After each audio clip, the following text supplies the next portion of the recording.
For the first time the Angel looked at him.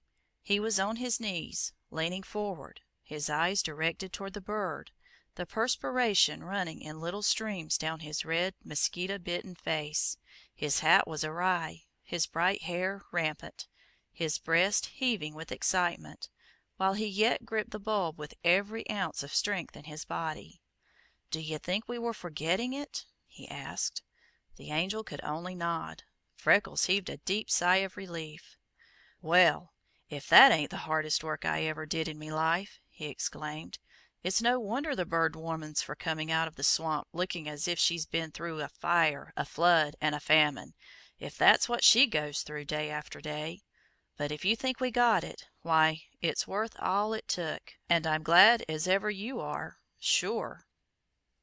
They put the holders in the case, carefully closed the camera, set it in also, and carried it to the road.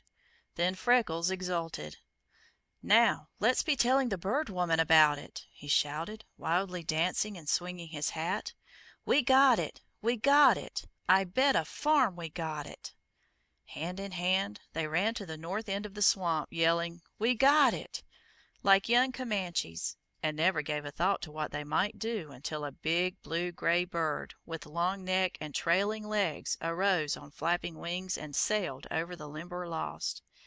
The Angel became white to the lips, and gripped Freckles with both hands. He gulped with mortification and turned his back. To frighten her subject away carelessly! It was the head crime in the Bird Woman's category. She extended her hands as she arose, baked, blistered, and dripping, and exclaimed, "Bless you, my children! Bless you!" And it truly sounded as if she meant it. "Why," stammered the bewildered Angel. Freckles hurried into the breach. "You must be for blaming it every bit on me. I was thinking we got Little Chicken's picture real good. I was so drunk with the joy of it I lost all me senses and 'Let's run tell the Bird Woman,' says I. Like a fool I was for running, and I sort of dragged the Angel along." "Oh, Freckles," expostulated the Angel, "are you loony? Of course it was all my fault. I've been with her hundreds of times. I knew perfectly well that I wasn't to let anything, not anything, scare her bird away. I was so crazy I forgot. The blame is all mine, and she'll never forgive me." "She will, too!" cried Freckles.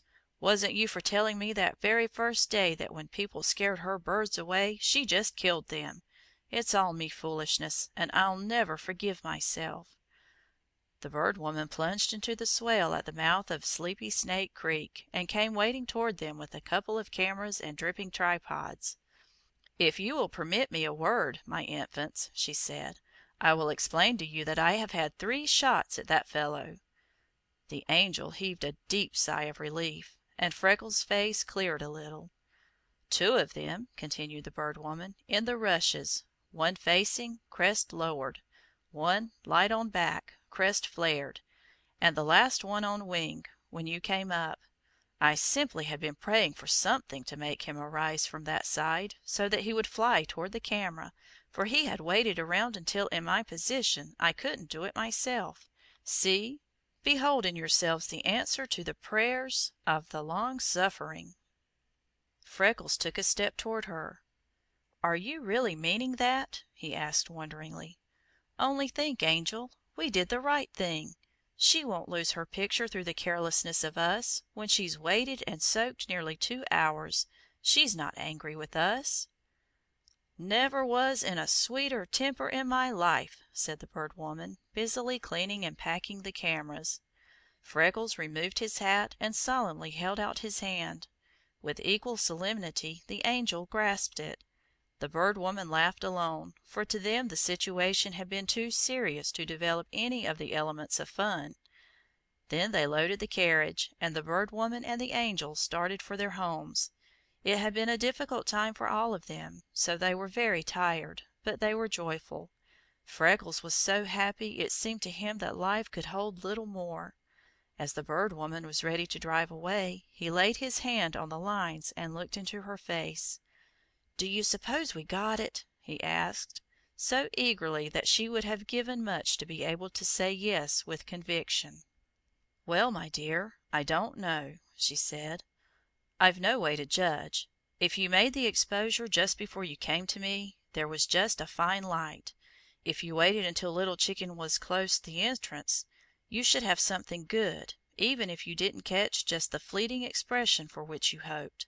Of course, I can't say surely, but I think there is every reason to believe that you have it all right.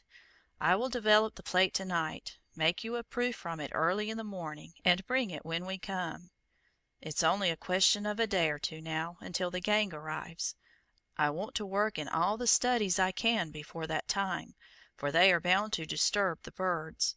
Mr. McLean will need you then, and I scarcely see how we are to do without you." Moved by an impulse she never afterward regretted, she bent and laid her lips on Freckles' forehead, kissing him gently and thanking him for his many kindnesses to her in her loved work. Freckles started away so happy that he felt inclined to keep watching behind to see if the trail were not curling up and rolling down the line after him. Chapter 16